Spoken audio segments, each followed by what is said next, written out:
Pemerintah Provinsi Jawa Tengah mulai bersiap menghadapi pemberlakuan tarif tinggi dari Amerika Serikat terhadap produk hasil laut Indonesia, termasuk rajungan. Wakil Gubernur Jawa Tengah Tat Yassin Maimun menyebut saat ini ekspor hasil tangkapan laut ke negeri Paman Sam memang masih aman.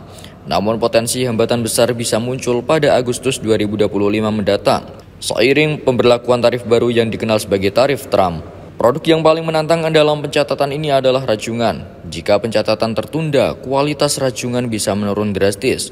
Oleh karena itu, pihaknya telah menginstruksikan Dinas Perikanan agar menyiapkan mekanisme pencatatan yang memadai, agar hasil laut Indonesia bisa memenuhi standar tinggi pasar Eropa.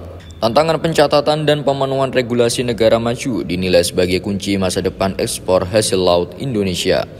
Di sisi lain, pelaku usaha pun merasakan dampak dari fluktuasi tarif Amerika. Sementara itu, Joseph Bujana, General Manager Holding PT Muria Bahari Indonesia, mengungkapkan bahwa selama ini sekitar 80 hingga 90% produk rajungan mereka diekspor ke Amerika.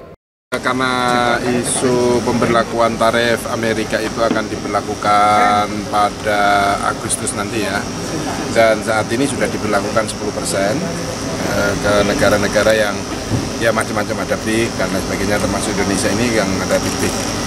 Kami memastikan bahwa yang pertama sampai saat ini untuk ekspor hasil ikan, hasil laut itu masih aman karena masih ada kenaikan 10%. Tetapi kita yang perlu diantisipasi adalah ketika sudah pemberlakuan tarif Trump pada Agustus nanti. Nah, ini yang harus kita antisipasi. Nanti saya ketemu dengan ownernya, kita pastikan, dan kita juga harus mendorong standar-standar selain Amerika. Ada pasar lain di Eropa. Nah, ini pasar Eropa ini yang saat ini kita kejar. Tadi disampaikan ada persyaratan-persyaratan, standar-standarnya dari negara-negara maju termasuk Eropa itu. Satunya ketika ada penangkapan hasil laut itu harus ada catatannya, harus ada story-nya.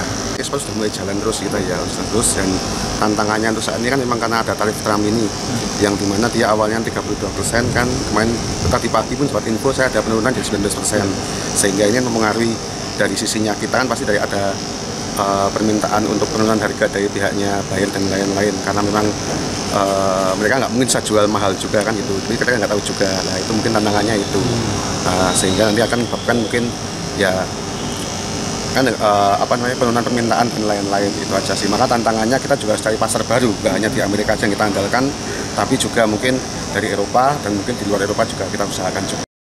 Dengan tantangan tersebut, PT MBI mulai menjajaki pasar alternatif di luar Amerika, termasuk pasar Eropa dan negara lainnya. Menurut Joseph, MBI yang aktif mengekspor sejak 2014 mengirimkan sekitar 400 ton rajungan setiap tahunnya.